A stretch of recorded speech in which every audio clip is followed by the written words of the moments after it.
Bonjour à tous, j'espère que vous allez bien. On se retrouve aujourd'hui pour une webconférence sur le sucre et aujourd'hui on va parler un petit peu de l'addiction au sucre ou plutôt notre consommation quotidienne de sucre pour vous aider à vous libérer de celui-ci. Donc je vais vous donner mes meilleures solutions pour essayer de reprendre un petit peu le contrôle sur votre assiette parce qu'on parle quand même d'addiction silencieuse.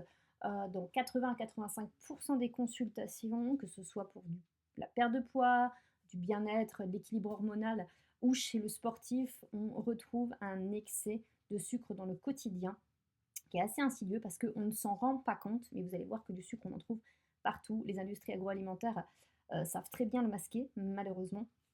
Et le fait de l'évolution un petit peu aussi de notre alimentation fait que le sucre explose partout et il va créer de nombreux bouts. Donc c'est pour ça qu'on va aborder un petit peu ce thème-là aujourd'hui. Je voulais reprendre un petit peu qui suis-je parce qu'il y a certaines personnes qui ne me connaissent pas. Donc, je suis Sophie Mercuso, je suis infirmière diplômée d'État. À la base, je travaillais dans le milieu hospitalier avec des gens du domaine de la pathologie, je traitais avec soit de la médecine allopathique, soit des médecines naturelles. Et petit à petit, je me suis reconvertie dans le domaine complètement de la nutrition, donc j'ai laissé le milieu médical. Et du coup, je me suis formée dans la nutrition fonctionnelle, donc qui est un petit peu plus large que la nutrition basique. On va avoir un champ de compétences vraiment à 360 degrés. On va balayer donc, bien sûr l'assiette, mais la régulation hormonale, la micronutrition, la régulation du système digestif, du sommeil, la gestion du stress, des émotions, des troubles du comportement alimentaire, etc. Vraiment, l'objectif, c'est d'éduquer au quotidien à de nouvelles habitudes, des habitudes qui vous sont propres, qui englobent vraiment votre individualité à 360 degrés. Et je suis également formatrice en nutrition, micronutrition, parce que j'adore former et transmettre, que ce soit aux professionnels ou aux particuliers. Donc voilà un petit peu pour qui suis-je. Donc revenons à notre sujet du jour qui est le sucre. Donc les recommandations de l'OMS qui recommandait de ne pas dépasser, c'est l'Organisation mondiale de la santé qui nous fait des jolies recommandations sur les papiers ou à la télévision, mais en fait dans le quotidien on s'aperçoit que c'est pas du tout respecté, donc c'est très beau en cabinet, sur une affiche, mais malheureusement on explose tous les compteurs. Donc ils recommandaient avant les années 2000 50 grammes par jour maximum de sucre pour les adultes. Et ils se sont aperçus que ça ne fonctionnait pas du tout, que c'était beaucoup trop et que les gens étaient toujours autant malades, voire plus. Donc ils ont revu un petit peu et remis à jour tout ça. Et on est passé à 12 grammes pour les enfants max et 25 grammes par jour pour les adultes. Sauf que quand on reçoit encore aujourd'hui les gens en consultation, c'est bien au-delà. Là, à l'heure actuelle, on disait 88 grammes par jour. Moi, j'en ai autour de 100, 125 grammes et j'ai déjà eu autour de 150 grammes de sucre par jour. C'est énorme. Notre foie n'est pas capable d'assimiler tout ça, notre système digestif, etc. Donc, on crée bien sûr du surpoids, de l'obésité. C'est pas le gras qui rend gras. On va parler du sucre et il est responsable de nombreux maux, dont un axe entre l'intestin et le cerveau, donc avec les émotions, avec des troubles de l'humeur, voire de la dépression. Il y a vraiment des tas de relations avec les quantités de sucre et c'est vraiment alarmant. Donc l'idée, c'est pas de passer sur une alimentation cétogène, c'est-à-dire de retirer tout le sucre de l'alimentation. C'est simplement d'avoir des astuces pour, dans le quotidien, mettre des petites choses dans tous les jours en place, dans le petit déjeuner, dans le repas du midi, dans le repas du soir, qui vont faire que vous allez avoir un impact plus positif sur votre taux de sucre dans le sang. Petit à petit, diminuer les quantités de sucre que vous consommez et diminuer aussi l'impact que ça a. Parce que le sucre, en fonction de comment on le consomme et à quel moment, il n'a pas le même impact. Et tout ça, c'est très important de le connaître. Donc déjà, on va revoir un petit peu quel aliment contiennent du sucre. Donc pour certains, ça va peut-être être très clair et du déjà vu, et pour d'autres, un peu moins clair. Et malheureusement, on n'est pas tous égaux par rapport à ça. Et j'aime bien, moi, revoir un petit peu toujours les bases, parce que c'est super important d'être sur un peu la même longueur d'onde. Donc là, si on prend un petit déjeuner typique, on va dire occidental, que ce soit en France, Belgique ou Suisse, parce que peu importe un petit peu les clients que j'ai en consultation, on va dire autour de la frontière, ont plus ou moins tous le même petit déjeuner, qui est une catastrophe pour le taux de sucre dans le sang. Donc on va voir ici, si on commence même carrément ici, vous avez un petit pot de lait. Le lait, on pense souvent le calcium, les bonnes protéines, il nous en faut, etc. Le lait, c'est vraiment un faux ami. Donc sans parler de l'histoire du lactose, etc., ça fera l'objet d'un post ultérieur, de la digestion et de l'assimilation du lactose, on va dire. Là, le lactose, c'est le sucre du lait, donc c'est du sucre. Le lait contient du sucre, il ne contient pas que des protéines ou que des graisses, il contient les 3 macronutriments, mais notamment du sucre, le lactose, qui est très difficile à digérer pour l'humain. Et on en met directement le matin au petit déjeuner. On rajoute des tartines de pain avec du gluten, mais surtout un taux de glucides qui fait exploser votre taux de sucre dans le sang à un compteur qui est similaire à des personnes diabétiques. Même si vous êtes une personne saine, en bonne santé, sportif ou autre, quand on analyse avec des capteurs de glycémie, la glycémie des personnes qui consomment par exemple pain, beurre, confiture avec un verre de lait ou un café le matin ou un jus d'orange, peu importe, mais un petit peu cette structure-là, ou un bol de céréales avec du lait, on a les compteurs de glycémie qui explosent et qui sont semblables à une personne diabétique. Et ça, c'est quand même super alarmant parce que derrière, c'est un cercle vicieux à de nombreux troubles, de nombreuses dérégulations du système hormonal, du système énergétique, etc. Donc, le pain, c'est pas qu'on ne peut plus en consommer, c'est attention avec quoi on le consomme. Là, on n'a que des sources de sucre. Le lait, on retrouve du lactose. Dans le pain, on a du sucre. Dans le fruit, on a du fructose, qui est le sucre du fruit. Là, dans une pomme ou dans une orange, on a en moyenne, alors suivant la taille de la pomme ou de l'orange, entre 2, 3 morceaux de sucre, voire 4 pour une belle pomme. Dans les verres de jus de fruits, on peut multiplier ces chiffres par 2 ou par 3 suivant la quantité de sucre. Donc on peut se retrouver avec un verre entre 6 à 8 morceaux de sucre dans le verre de jus d'orange par rapport à un fruit. Donc c'est pas du tout la même chose, même si vous le pressez vous-même, c'est les mêmes quantités de sucre. En plus, on retire le phénomène de mastication qui fait que il y a le système digestif qui se met déjà en place avec l'amylase salivaire, avec tout le système digestif qui va sécréter des enzymes, etc. et qui font que la glycémie va monter moins vite quand on croque un fruit, même s'il y a du sucre, que quand on boit directement, on va dire, c'est comme si vous buviez du sucre pur et dur. Donc moi, les jus de fruits, même pressés à la maison, je les mets dans la même catégorie que les sodas. Vous allez me dire, mais c'est pas du tout la même chose, il y a des vitamines, etc. Oui, en parlant de vitamines, mais en parlant de glycémie et d'impact par rapport à la quantité de sucre dans le sang et les effets du sucre, parce qu'une fois qu'il est absorbé, le sucre du jus de fruits, il se transforme au niveau digestif exactement comme des morceaux de sucre de blanc ou des morceaux de sucre que vous retrouvez dans un soda. Donc, il y aura des effets négatifs. La viennoiserie, c'est pareil, ça contient des glucides, beaucoup de sucre. Le miel, même si c'est un apport de sucre qui va être meilleur que le sucre blanc, que le saccharose, il contient énormément de sucre. Et là, vous avez un bol de muesli, c'est pareil, ça contient énormément de sucre, même sans sucre ajouté, même à base d'avoine, etc. La plupart des muesli, ce sont des bombes à glucides.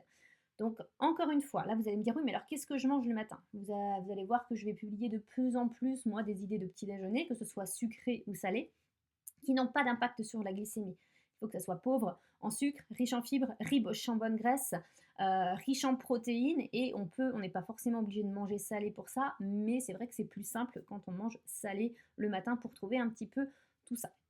Donc voilà, là vous avez du sucre, du sucre, du sucre, du sucre, du sucre, vous êtes perfusé au sucre le matin, vous me faites une belle hypoglycémie réfractaire dans les 2 heures qui suivent ce petit déjeuner, c'est-à-dire que vous allez être fatigué, que vous allez avoir des fringales, vous allez manquer de concentration, d'énergie sur votre lieu de travail ou si vous vous entraînez le matin, peu importe que ce soit le week-end ou la semaine, et tout ça dérègle votre système hormonal, votre système énergétique, votre thyroïde qui est aussi le chef d'orchestre un petit peu de tout ça, votre régulation de l'humeur parce que en mettant du sucre comme ça dès le matin, on va dérégler les neurotransmetteurs. On a besoin de dopamine le matin et là, vous n'avez absolument aucun précurseur, donc aucune molécule qui va permettre de sécréter assez de dopamine et vous mettre en mouvement, vous mettre en dynamisme, vous donner la motivation le matin. Donc c'est la première erreur que je côtoie le plus en consultation, c'est ce petit-déj bourré de sucre qu'il faut absolument changer si vous voulez avoir des résultats, peu importe votre objectif, que vous soyez sportif, que vous cherchiez à perdre du poids, que vous ayez des troubles digestifs, des problèmes de thyroïde, des problèmes de sommeil. Dans tous les cas, on revient à la même chose, c'est souvent le petit déjeuner qui pêche le plus le matin. Bien sûr, c'est difficile, j'essaie de le changer quand ça fait 20, 30, 40, 50, 60 ans qu'on a le même petit déjeuner, mais je peux vous garantir, et vous aurez les témoignages de mes clients, que ce n'est pas impossible, bien au contraire. et qu'une fois qu'on a adopté un autre petit déjeuner qui est énergisant, et ben on ne peut plus revenir en arrière. Donc on va voir que le sucre est omniprésent dans notre alimentation et on le trouve de façon insidieuse. Donc l'addition de glucides que vous allez pouvoir cumuler sur la journée peut être vite très élevée. Donc moi je demande souvent en consultation, je reverrai à ça après, à mes clients de m'envoyer un petit peu des étiquettes de choses qu'ils mangent au quotidien. Donc là, on m'a envoyé du jambon, de la moutarde, des saucisses, des cracottes, une poêlée de légumes, du pain de mie, des chips au four, parce qu'on pensait que c'était mieux, et du vinaigre balsamique. Donc là, dans le jambon, vous retrouvez du dextrose de maïs. Le dextrose, c'est un sucre. On ne parle pas de tous les autres additifs tels que le nitrite de sodium. Là, on est vraiment concentré sur les glucides. Il y a plein d'autres sujets à aborder en nutrition, mais là, aujourd'hui, le sujet du jour, c'est le sucre. Dans la moutarde, là, vous allez encore retrouver du sucre qui est ici. Dans les knackis, du sucre de betterave. Je regarde si j'en ai pas loupé d'autres en attendant. Ici, dans les cracottes, alors vous avez dans les céréales, dans tout ce qui va être farine, donc déjà des glucides complexes, mais on pourrait dire la farine de blé, c'est du sucre. Hein. Farine de seigle, c'est du sucre. Donc on pourrait dire sucre, sucre plus le vrai sucre qui est le saccharose. Dans le lait, vous avez encore le lactose. Donc là, vous avez double effet qui se coule. Et que ce soit les galettes de riz, les tartines ou tout ce qui va être aussi biscotte, c'est encore pire que le pain au niveau de la glycémie. Ça fait vraiment tout exploser. Après, ça va dépendre de la quantité que vous mangez. Mais c'est vrai que ça, avec une pâte à tartiner ou de la confiture, le matin, on ne va pas se limiter à une cracotte parce que c'est vraiment très léger, donc on va en manger plusieurs et vous êtes sûr d'avoir peu de satiété parce que c'est tellement léger que c'est pas durable en plus et un pic de glycémie. Là, on a une poêlée de légumes. On voit qu'ils nous ont rajouté du dextrose, un petit peu de sel, hein, parce que ça conserve, ça exauce le goût, etc. Dans le pain de mie, on vous rajoute du sucre, en plus de tout le sucre que vous avez déjà contenu dans la farine. Ici, dans les fameuses chips cuites au four, où la personne pense que c'est mieux, alors des fois ça peut être bien mieux, hein, mais là pour le coup, bah, ils ont rajouté aussi du sucre. À partir du moment où on met un aliment qui est un peu allégé, souvent il faut regarder parce qu'il remplace peut-être la friture par autre chose pour avoir un peu le même effet gustatif. Et là, dans le vinaigre de cidre, on retrouve encore du sirop de glucose. Donc, vous voyez, dans des aliments un peu du quotidien, et je peux vous dire que la liste peut être très longue parce qu'on en retrouve vraiment beaucoup. La lecture des étiquettes, c'est vraiment une mission du quotidien. Et on retrouve du glucose, du sucre partout. Donc, pour s'y repérer un petit peu, il y a du sucre dans beaucoup d'aliments. Il y en a qui ont plus d'impact sur la glycémie, d'autres moins. Donc vous allez en retrouver dans les végétaux, notamment les légumes. Mais là, les légumes sont très pauvres en glucides, en sucre et très riches en fibres. Donc les fibres vont ralentir les effets du sucre. Donc là, ça va être plutôt positif. C'est pour ça qu'on les met dans les bons sucres. Tout ce qui va être aussi les légumineuses, les oléagineux, ils vont contenir un petit peu de glucides, à peu près les mêmes quantités que les végétaux, mais vont avoir une telle quantité de fibres, de bonnes graisses ou de protéines que ça va avoir un faible impact sur la glycémie. Pour les glucides complexes, c'est un petit peu des faux amis parce qu'on pourrait, pour moi, les mettre ici, vu les résultats que j'ai sur les capteurs de glycémie. On voit que les féculents, même complexes, suivant comment ils sont mangés et en quelle quantité, ça peut vite exploser les compteurs. Donc pour moi, ils sont un petit peu à mettre au milieu, un peu comme les fruits, qui contiennent de plus en plus de fructose et de moins en moins de fibres avec l'évolution, avec les transformations, les mutations un petit peu qu'on fait, les croisements avec les fruits. Et voilà un petit peu pour ça. Et tout, là, ça va être tout ce qui va être graines qui sont, on va dire, dans la même catégorie des oléagineux. Donc en résumé, les fruits, les légumes, les légumineuses, les noix, les noisettes et les glucides complexes, ok. Petit aparté, bien sûr, sur les fruits et glucides complexes à modérer en quantité. Et après, tout ce qui va être jus, soda, gâteau, que ce soit sucré, salé, industriel, enfin c'est industriel, même les biscuits light ou autres, c'est à mettre dans des choses qui ont des forts impacts sur la glycémie. Tout ce qui va être sucrerie, fast-food, les tartes, les quiches, les wraps et le pain en général. Donc sauf, on va dire, éventuellement le pain au sarrasin qui est au levain. Mais il faut qu'il soit pur sarrasin, ce qui est très rare à trouver. Sinon, le pain a tendance à faire éclater la glycémie. Voilà un petit peu pour ça. Donc on voit qu'on en retrouve partout. 6 morceaux de sucre dans une canette de soda. Dans les boissons énergisantes, elles sont souvent un peu plus grandes, donc vous en avez 9. Dans un verre de jus de fruits, là je vous disais moyen, on a entre 4 à 6, voire j'ai vu 8 pour certaines marques morceaux de sucre, parce que suivant si c'est vraiment du pur jus ou non. Et aussi la quantité du verre, 200 millilitres. Des fois on monte à 250 voire 300 millilitres. Donc ça c'est toujours aussi un petit peu abstrait, parce que la quantité de jus, c'est pour ça que moi j'aime bien au début demander de peser ou de prendre des photos pour pouvoir estimer, parce qu'un jus de fruits chez moi n'est pas le même jus de fruits, le même verre chez vous, et tout ça fait que les morceaux de sucre ne sont pas les mêmes non plus. Morceau de un yaourt aux fruits, donc 3 sucres, et dans un yaourt nature, on a quand même déjà un morceau de sucre avec le lactose. Ça contient environ 4 à 5 grammes de sucre dans un yaourt nature. Le pain de mie, la barre chocolatée, bon bah je vous passe, mais on se retrouve avec des compteurs à sucre sur la journée qui explosent très très très très vite suivant avec quoi on s'alimente, et même avec des aliments du quotidien. Regardez, si je prends une soupe ici industrielle, des fois j'en ai vu même des pires, une brique ou même en poudre, regardez le nombre de sucres qu'on a là-dedans. Et la personne, souvent me dit: «Bah, moi, le soir, je prends, une soupe, une pomme et un yaourt», et ben, si vous faites déjà les totaux, vous avez 4 plus 3 éventuellement plus un fruit, on va dire le moins pire qui va contenir 2 morceaux de sucre, vous allez être déjà à 10 morceaux de sucre, quasiment 9 à 10 morceaux de sucre, et on va parler d'une soupe sans croûtons, hein. Et on pense que c'est pour le coup diète, etc. Et on va fuir les bonnes graisses, les oléagineux, des choses nourrissantes. On va se mettre à la diète avec des choses qui ne sont pas forcément adaptées et qui ne vont pas vous donner des résultats et qui vont vous plomber tout votre système hormonal, énergétique, la thyroïde, l'intestin, etc. Donc attention, parce que dans le message que je passe, souvent les gens me disent: «Oui, mais alors, tous les sucres sont mauvais, on ne peut plus du tout en manger, moi, ça va être trop compliqué au quotidien». C'est pas du tout le message que je veux passer. C'est simplement qu'il va falloir repérer, les aliments qui élèvent la glycémie, et ça, je vous aide à le faire. Et une fois qu'on les a repérés, et ben, est-ce qu'il y en a vraiment qu'on mange par plaisir et qu'on a envie de manger, ou qu'on mangeait parce qu'on pensait que c'était bon à la santé et qu'on nous a dit qu'il fallait manger des féculents à tous les repas, surtout quand on faisait du sport, et que les fruits et ci et ça. Donc il y a des fois des aliments où les gens me disent: «Ah bah non, ça je peux complètement m'en passer, j'en mange parce que je pensais que c'était bien». Donc déjà, on va repérer quelles sources d'aliments contiennent des sucres, quels sont ceux qui sont à garder, ceux éventuellement qu'on peut se passer, et aussi ceux qui vous font plaisir et ceux qui sont là un petit peu bof bof. Et en fonction de tout ça, eh ben, on va faire des choix. Est-ce qu'on les garde et est-ce qu'on les mange accompagnés de protéines et de, par exemple, de bonnes graisses pour abaisser un petit peu leur impact? Est-ce qu'on change le moment dans la journée où on les mange?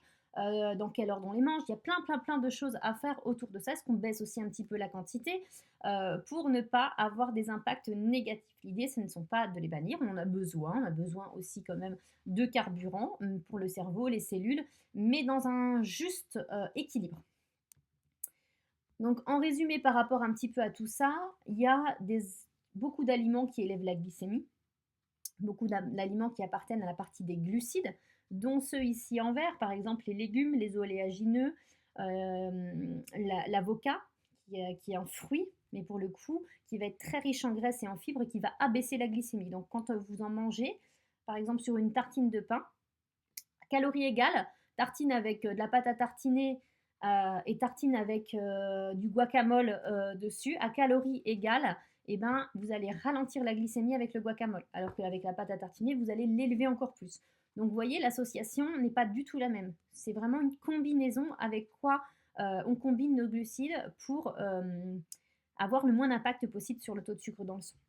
Donc les fruits gras, le beurre de cacahuète sans sel ajouté et sans sucre ajouté. Donc il y a par exemple la marque Léa Nature qui est super, ça permet d'avoir un peu plus d'apport de protéines et de graisse sur une tartine ou autre. Voilà, tout ce qui va être aussi bonne graisse est utile pour abaisser la glycémie, et tout ce qui va être source de fibres issues des légumes crus ou cuits. Ceux qui sont moyens, qui augmentent quand même pas mal la glycémie, mais qui sont moins pires, on va dire, ça va être tout ce qui va être féculent, légumineuses, les céréales en général, les produits laitiers aussi qui contiennent du sucre, et le pain. On va dire les aliments entiers, complets, qui sont des sources de glucides, mais qui ne font pas tout péter comme les aliments industriels. Là, ici, notamment avec, si on parle de céréales du petit déjeuner, peu importe les marques, même sans sucre ajouté, même soi-disant qui font maigrir, vous explosez les compteurs de la glycémie. Et entre les deux, alors je sais qu'il y en a qui vont faire des yeux comme ça, il y a les fruits. Les fruits, bah oui, ce sont des défauts amis, ils contiennent du fructose, de moins en moins de fibres et de plus en plus de sucre. Et ils sont à considérer vraiment comme un dessert parce qu'ils ont un impact sur la glycémie qui est assez fort. Moi, je dis ne les mangez jamais de façon isolée, toujours à la fin d'un repas ou accompagné en collation ou au petit déjeuner, accompagné d'une source de protéines ou de lipides. Donc à présent, on va voir vraiment les effets du sucre un petit peu sur la santé pour vous montrer un petit peu l'ampleur. Donc là, j'en cite pas mal. Premier, ça va être les troubles digestifs parce qu'il y a une fermentation qui va avoir lieu, qui peut créer des dysbioses, donc un déséquilibre dans la flore intestinale entre les bonnes bactéries et les mauvaises bactéries. Tout ça peut créer aussi une hyperperméabilité intestinale, donc on va dire que l'intestin devient poreux et laisse passer des choses dans le sang qui ne devraient pas passer, donc ça peut créer à distance des intolérances, des problèmes d'inflammation générale dans l'organisme, parce que le sucre en excès crée de l'inflammation. Et ça va aussi jouer un petit peu sur l'immunité, malheureusement, tout ça. Donc les troubles digestifs, tout ce qui va être en lien avec les maladies cardiovasculaires, parce que par exemple les problèmes de foie gras, on appelle ça la stéatose hépatique, ce n'est pas parce que vous mangez trop gras, c'est parce que vous mangez trop sucré et vous transformez l'excès de sucre en graisse, va créer beaucoup de maladies cardiovasculaires, dont l'hypertension, le cholestérol. On bannit encore trop souvent en médecine allopathique les œufs ou les graisses animales comme pourvoyeurs de maladies cardiovasculaires. Or, la combo, la pire, c'est le sucre et les aliments industriels avec les graisses trans issues des aliments industriels. Le sucre va perturber le sommeil parce que vous pouvez faire des hypoglycémies réfractaires dans la nuit sans vous en apercevoir. Des problèmes de digestion aussi, quand vous digérez mal la nuit pour un excès de sucre, et bien vous allez avoir des réveils nocturnes. Ça va créer prise de poids, surpoids, voire de l'obésité, ou des personnes qui me disent je comprends pas, je fais attention à ce que je mange, et puis je prends quand même du poids ou j'en perds pas. Et quand on fait une enquête alimentaire, oui, la personne se restreint sur beaucoup de choses, mais pas sur les bonnes choses. Et malheureusement, c'est la plupart du temps le cas. Le trop de sucre au quotidien ou sur un repas tel que le petit déjeuner va créer des fringales. Alors c'est pas forcément la fringale tout de suite derrière, ça peut être la fringale le soir parce que vous avez un déséquilibre hormonal sur toute la journée, c'est sur 24 heures et ce qu'on mange le matin a des répercussions même sur votre sommeil ou sur votre comportement en rentrant du travail par exemple. Ça va créer bien sûr une maladie très connue qui est le diabète de type 2 notamment, de la fatigue au quotidien parce que vous allez avoir une baisse de performance, baisse de concentration, baisse de la vigilance. Vous n'êtes pas apte quand vous êtes en hypoglycémie à être concentré, à avoir un bon niveau d'énergie. Et bien sûr, j'ai parlé des problèmes de foie. On peut parler aussi de problèmes d'humeur avec un gros axe entre le système digestif et le cerveau qui sont vraiment interconnectés de façon bidirectionnelle. Donc de nombreux problèmes où là je les détaille avec la prise de poids, surtout sous forme de gras, le sommeil perturbé, les fringales, etc. Tout ce que je vous ai parlé, j'ai pas trop parlé d'inflammation, mais tout ce qui va être douleur chronique, baisse d'immunité, problèmes de fécondité, problèmes inflammatoires divers, que ce soit articulaires, tendineux ou autres, attention à votre consommation de sucre qui va créer une inflammation générale. Mais on aura l'occasion d'en reparler. Donc petit rappel, je parle souvent, je fais très souvent ce schéma. Donc là, vous êtes ici à un repas, par exemple, typiquement le petit déjeuner que je vous ai présenté au début. Donc la courbe rouge, c'est le taux de sucre dans le sang qui va monter au-delà de la norme. Ça va vous provoquer une hyperglycémie. Derrière, vous avez l'hormone, l'insuline, qui va arriver pour contrebalancer tout ça. Et cette hormone, elle est sécrétée de manière proportionnelle à la quantité de glucides que vous avez mangé. Donc plus vous avez mangé de sucre, plus elle va être sécrétée. Donc là, c'est le cas. Vous voyez que c'est quasiment au même niveau. Et derrière, eh ben, ça va vous faire chuter la glycémie, mais dans une norme trop basse, dans un niveau inférieur. Donc ici, on est dans l'hypoglycémie réfractaire et à ce moment-là, vous êtes fatigué, vous avez une fringale, vous pouvez avoir des troubles de l'humeur et vous allez reconsommer du sucre derrière. Et cette spirale infernale, qui est la spirale infernale des glucides, fait prendre du poids. Donc je répète, on ingère des glucides, ça augmente la glycémie de façon trop importante, il y a une sécrétion d'insuline qui est trop importante. Du coup, qu'est-ce qui va se passer?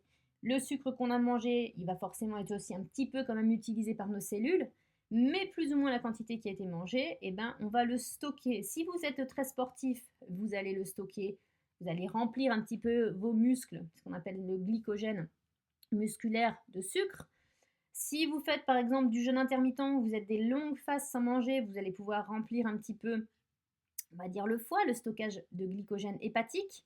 Mais si vous ne pratiquez pas le jeûne régulier et que vous n'êtes pas sportif et que vous avez mangé trop de sucre, c'est directement converti en graisse parce qu'on ne sait pas stocker, le sucre ne peut pas rester comme ça à se balader dans l'organisme, donc on le convertit et on le convertit en graisse, notamment avec les triglycérides, etc. Et tout ça fait que la glycémie va petit à petit s'abaisser, mais quand on a sécrété trop d'insuline, vous avez vu qu'elle va trop s'abaisser, et à ce moment-là, on va avoir faim, des fragales, de la fatigue, on va reconsommer des glucides et on va faire ça toute la journée.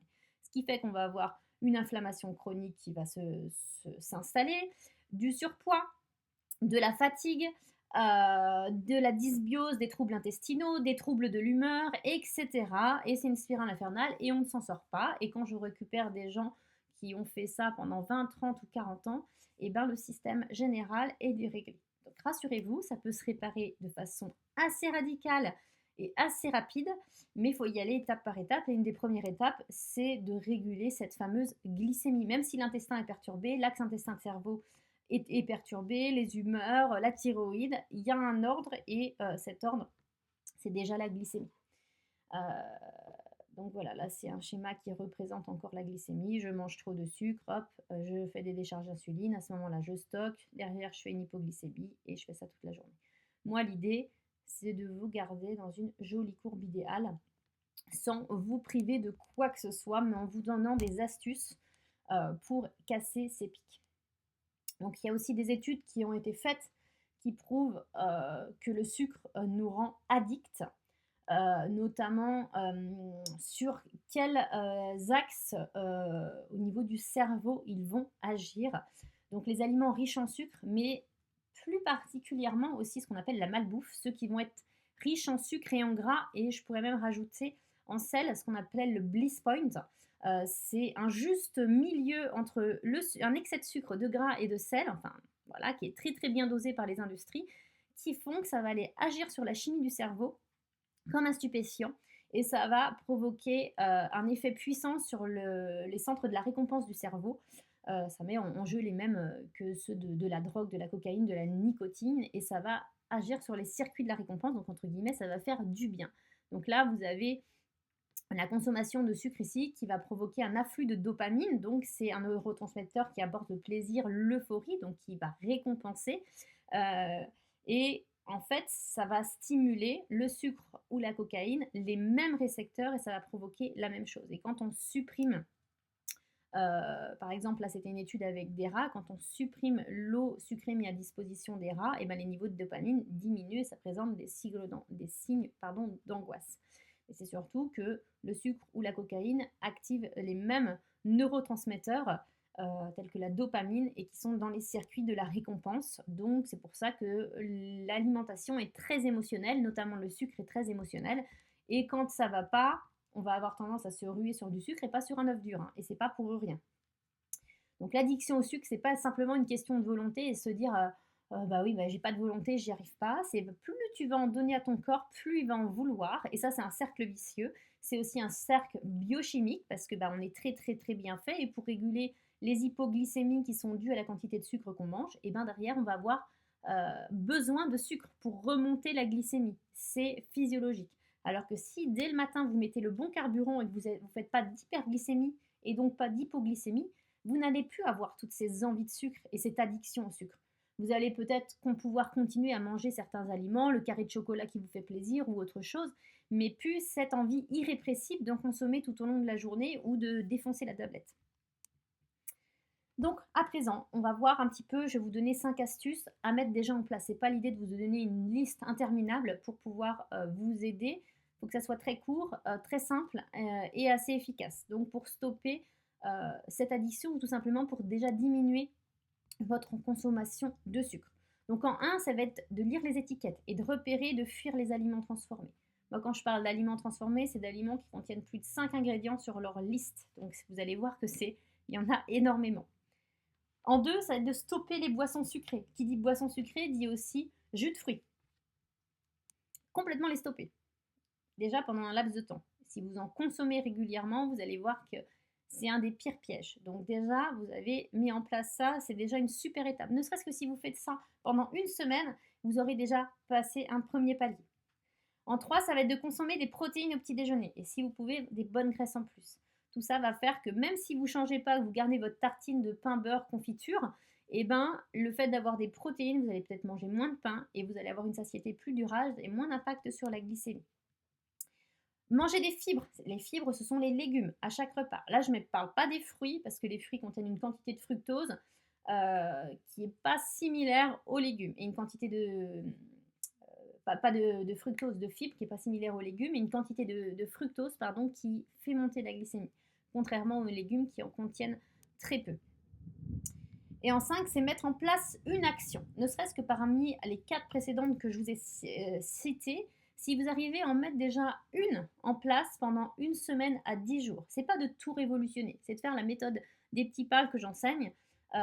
Souvent, quand je donne un plan alimentaire, quelque chose à faire, on est très très motivé dès le départ et petit à petit, eh bien, la motivation s'en va, c'est trop de contraintes au quotidien, donc on n'arrive pas à l'appliquer sur le long terme. L'idée, c'est de mettre en place une action, mais de s'y tenir et de voir un petit peu les effets. J'arrive à me tenir, c'est pas si compliqué que ça. Ok, je reste là-dessus. À quoi je peux passer? Sur quoi je peux passer maintenant? Quel niveau? Quelle action supplémentaire je peux passer? Et pour ça, si vous avez besoin, il faut se faire accompagner parce que vous ne savez pas forcément quelle action est prioritaire chez vous. Il y en a, ça va peut-être être les boissons sucrées, les jus de fruits. D'autres, ça ne va pas du tout être ça. Il y en a peut-être qui ont un petit déj qui peut être plus ou moins pas mal, mais le reste de la journée, ça va être anarchique. Il y en a peut-être qui vont manger la nuit, il y en a peut-être ça va être les collations, il y en a peut-être ça va être après le sport ou même pendant le sport avec une boisson qu'on peut consommer. Bref, on est tous un petit peu différents et si vous êtes un petit peu perdu, n'hésitez pas à vous faire accompagner pour ça. Et je vous en parle actuellement parce que là, très prochainement, à partir du 2 juin, je lance la pyramide glycémique, un accompagnement de 8 semaines pour obtenir vraiment votre meilleure forme, que ce soit en recherche de perte de poids ou même de performance. C'est vraiment adapté à tous et vous allez apprendre à contrôler votre glycémie. Donc c'est 8 semaines où on va avoir une partie où on apprend un petit peu à se détoxifier du sucre progressivement sur la première semaine. La semaine numéro 2, on se concentre sur les petits déjeuners et je vous guide pas à pas pour vous transformer un petit peu vos petits déjeuners par rapport à vos habitudes à vous. Semaine 3 et 4, on s'axe vraiment sur les 2 repas principaux. Je vais vous aider à contrôler votre glycémie sur ces 2 repas principaux. Semaine 5 et 6, on apprend à doser un peu plus les portions en fonction de votre gabarit, de ce que vous faites vous, un petit peu dans votre quotidien, sans peser. C'est vraiment avec une astuce qui est très très simple, mais on n'a pas besoin de balance. L'idée, c'est de mettre des choses en place simples. Pas de prise de tête avec la pyramide glycémique. C'est un programme que j'ai créé qui est best-seller. J'ai vraiment de super retours. Les gens trouvent que c'est très très simple à mettre en place, très facile et durable et pour toute la famille. On apprend aussi un petit peu à équilibrer les excès parce qu'il y en aura toujours et un plan alimentaire qui ne contient pas des excès n'est pas un bon plan alimentaire. Et la 8e semaine, c'est un petit peu une introspection. Vous allez être en autopilotage, je vais être là, mais pour faire une introspection sur ce que vous avez pu acquérir pendant ces 7 précédentes semaines. Qu'est-ce qui vous manque? Qu'est-ce que vous auriez encore besoin? Quelles sont vos difficultés? Qu'est-ce qui est très très acquis, etc. Et on va pouvoir renforcer tout ça. Donc, ce programme, la pyramide glycémique, est un bénéfice numéro 1 qui est la perte de poids, notamment la perte de graisse. Donc, c'est très intéressant si vous êtes en recherche de perdre du poids ou de perdre du gras. En bénéfice numéro 2, si vous avez un symptôme de fatigue chronique, il y a une belle faute ici, ou des coups de barre qui sont... Il y a une deuxième belle faute ici, je devais être fatiguée. Des coups de barre qui sont réguliers. Je devais avoir mangé beaucoup de sucre avant. C'est très important parce qu'on va réguler la glycémie pour avoir un niveau de concentration qui est optimal.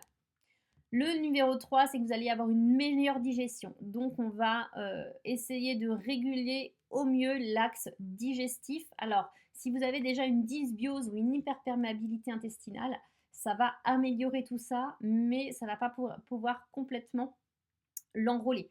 J'ai un autre programme intestinal qui est vraiment destiné si vous avez une grosse problématique intestinale qui est diagnostiquée. La pyramide glycémique, ça aide vraiment à réguler un petit peu les enzymes, la dysbiose, les troubles du transit. Mais si vous avez une hyperperméabilité intestinale et qu'il n'y a que ça qui vous pose problème, j'ai un autre programme là-dessus et c'est pas forcément la pyramide glycémique qui est le plus adapté. Au niveau du sommeil, si vous avez des difficultés d'endormissement, des réveils nocturnes, l'impression quand vous vous réveillez le matin de ne pas avoir assez dormi, de ne pas avoir assez récupéré, si vous êtes sportif, que vous avez besoin de récupération, la pyramide glycémique aide aussi à cela. Et elle a un axe sur la prévention des maladies, de nombreuses maladies, que ce soit maladies cardiovasculaires, diabète, maladies auto-immunes, parce qu'on va être avec bien sûr des super aliments. Tout ce qui va être en lien aussi avec les troubles de l'humeur. Bref, j'ai de nombreux retours. La stéatose hépatique, notamment, il y a de la prévention de nombreuses maladies avec ce programme. Donc voilà un petit peu pour les bénéfices. Qu'est-ce que comprend ce programme, la pyramide glycémique? Vous avez un suivi de groupe quotidien via mon canal WhatsApp. Donc, vous pouvez poser toutes vos questions, échanger, partager des photos. Moi, j'apporte aussi du contenu pour vous aider, vous soutenir au quotidien, que vous ne soyez pas lâchés seuls dans la nature. On met en place la méthode des petits pas que je vous ai parlé, c'est-à-dire que chaque semaine, vous avez un objectif. Mais vous n'avez pas une liste d'objectifs comme ça et passer des heures en cuisine à ne plus en finir. Donc, c'est vraiment un objectif par semaine et vous allez voir que c'est des objectifs très réalisables. Souvent, on me dit, c'est que ça? Ah bon, bah ok. Et simplement en mettant en place une action smart, c'est-à-dire qui va être facile, atteignable sur cette semaine, et bien vous allez avoir des résultats. Je vais vous donner des outils pour savoir comment manger en fonction de la courbe glycémique, donc c'est-à-dire ne pas vous interdire quoi que ce soit, simplement dans quelle façon, à quel moment on mange un aliment qui est très glycémiant pour ne pas s'en priver dans son quotidien. Donc j'ai plein d'outils à vous transmettre là-dessus. Je vous donne des idées de repas faciles et rapides, des petites astuces, voilà, très simples à mettre dans le quotidien. Il y a un suivi corporel, un avant-après, pour pouvoir mesurer un petit peu votre évolution au niveau du pourcentage de graisse, de la masse maigre, etc. Et chaque semaine, il y a un live et vous aurez le replay, c'est-à-dire qu'on va échanger chaque semaine en groupe, où moi je présente un petit peu le thème, on va parler des objectifs de la semaine, etc. Je vous donne des recommandations et je réponds à toutes vos questions et on interagit un petit peu tous ensemble. Et si vous ne pouvez pas participer, il y a toujours le replay. Donc voilà pour ça. Donc la pyramide glycémique débute le 2 juin et se terminera le 27 juillet. C'est un challenge de 8 semaines et l'offre de lancement est à 149 € au lieu de 199. L'objectif en termes de perte de poids, c'est de 3 à 6 kg, mais en stabilisant votre glycémie. Et souvent, quand on parle de kilos, on ne parle pas de graisse. Donc ça, c'est bien différent. Vous allez voir qu'au niveau des mensurations, on s'affine énormément, on a un regain d'énergie, on a un transit qui est bien plus régulé, l'énergie est plus optimale, le sommeil, bref, j'ai des tas de super retours par rapport à tout ça. Donc, si vous êtes intéressé, n'hésitez pas à m'envoyer un petit message privé juste en dessous du coup de cette vidéo pour que je puisse réserver votre place. Je prends seulement 10 personnes maximum pour ce challenge pour pouvoir répondre un petit peu à tout le monde par rapport aux questions des lives et pour pouvoir vous prendre en charge vraiment de façon optimale. Donc n'hésitez pas à vite réserver votre place par rapport à tout ça. Je vais pouvoir répondre à présent aux questions si vous en avez. Alors je vais me mettre sur mon téléphone parce que je ne vois pas en même temps sur l'ordi. Alors c'est bon, je vais ouvrir du coup pour que vous puissiez envoyer vos questions. Peut-être qu'il n'y a pas de questions. Hein. Alors, est-ce qu'il y a un plan alimentaire comme le T21? Alors oui, Julie, toi, tu avais fait le T21. Non, il n'y a pas de plan alimentaire. C'est beaucoup plus simple. Le T21 ou le programme Paléo, vous aviez toujours plan alimentaire, recette, liste de courses. Alors, ça convenait à beaucoup de personnes, mais j'ai eu des retours aussi. Les personnes me disaient, moi, je passe trop de temps en cuisine, ou ci ou ça. Là, il n'y a pas de plan alimentaire à suivre à la lettre. Mais vous avez des recommandations chaque semaine. Donc, on n'est pas perdu. Vous êtes vraiment bien, on va dire, drivé au quotidien. mais il n'y a pas de plan alimentaire à suivre. C'est ce qui est aussi pour la plupart intéressant parce que vous allez pouvoir prendre, on va partir de votre alimentation actuelle et on va changer quelques petites choses, une seule chose par semaine, qui fait que votre entourage parfois ne voit même pas que vous êtes en train de faire un challenge. Il y a aussi la famille qui peut, je remets les dates parce que je vois qu'il y a une personne aussi qui me redemande les dates. Vous pouvez aussi tout à fait le faire à votre entourage. Moi, je sais qu'il y en a qui m'ont dit, bah, mon conjoint, au final, fait exactement comme moi. Et ben, il perd plus que moi. Alors, c'est souvent les femmes qui me disent ça aussi. Les hommes ont la faculté de perdre plus que les femmes. Mais voilà, pas de plan alimentaire. C'est facile pour tout le monde. Beaucoup plus simple qu'un plan. Et puis, voilà. C'est une autre question. Alors Fabienne, pour les intolérances alimentaires. Alors si tu as des intolérances alimentaires, ça ne pose aucun problème puisque, comme je disais, on part de votre alimentation actuelle. Donc si c'est une intolérance au lactose, au gluten ou à autre chose, comme il n'y a pas de plan alimentaire et d'aliments imposés, ça ne pose aucun problème. Vous allez pouvoir avoir votre alimentation en excluant l'aliment qui est intoléré et en suivant les recommandations sans problème. Sur cette période, j'ai un mariage. Est-ce que alors oui, vous inquiétez pas, les repas, triches ou autres, vous avez vu que sur la semaine 7, on apprend à gérer les excès, mais on va en parler un petit peu avant. Il y a vraiment une semaine où on est axé là-dessus, mais si le mariage ou autre est avant, on pourra aborder le sujet un petit peu avant et de toute façon, vous avez le droit à des repas triches toutes les semaines. L'idée, c'est que ça soit pas tous les jours un repas triche, mais on peut, tout à fait suivre le programme et d'ailleurs, dans tous les programmes, il ne faut pas que ça soit une objection, que ce soit un mariage, ci ou ça ou même les vacances parce qu'on va être sur une période de vacances. Moi, c'est quelque chose que je suis dans mon quotidien. La pyramide glycémique, on l'a vraiment inclus dans notre quotidien et ça doit devenir une routine. Et même si ça fait partie de... Vous partez en vacances à ce moment-là, vous allez pouvoir et le mettre en place et au moins temporiser. C'est-à-dire que par rapport à ce que vous auriez fait, bah, ça sera toujours mieux. Même si vous suivez peut-être un petit peu moins les objectifs de la semaine, ça sera toujours mieux que de ne pas le faire du tout. Allez, encore deux autres questions. Est-ce qu'on peut pratiquer chez un sportif? Bien sûr, bien sûr, bien sûr. Souvent, j'ai plus de clients en recherche de perte de poids que de sportifs. Parce qu'on pense que bah, le sportif a besoin d'énormément de sucre ou autre, mais il ne faut pas croire. Au contraire, la plupart des sportifs ont une dysbiose, un excès de mauvaises bactéries par rapport aux bonnes, et ça, c'est dû principalement à l'alimentation. Donc la pyramide glycémique aide fortement là-dessus. Si c'est une grosse dysbiose installée, je vous ai dit, on a souvent besoin d'un petit peu plus, au moins de compléments alimentaires en plus de la pyramide glycémique. Mais dans tous les cas, c'est tout à fait adapté aux sportifs parce que si on n'a pas forcément de poids à perdre, vous allez en tous les cas avoir un regain d'énergie, une meilleure performance sur les entraînements par exemple ou sur les compétitions. Et dernière question de Victoria. Ah bah j'ai déjà répondu, non, c'était par rapport à la perte de poids. Oui, oui, forcément, c'est adapté pour perdre du poids. Alors, c'est pas forcément que l'objectif principal de la pyramide glycémique. C'est un programme santé pour rééquilibrer un petit peu le système physiologique à 360 degrés. On va agir un petit peu sur tous les fronts, mais le pilier numéro un, c'est la glycémie.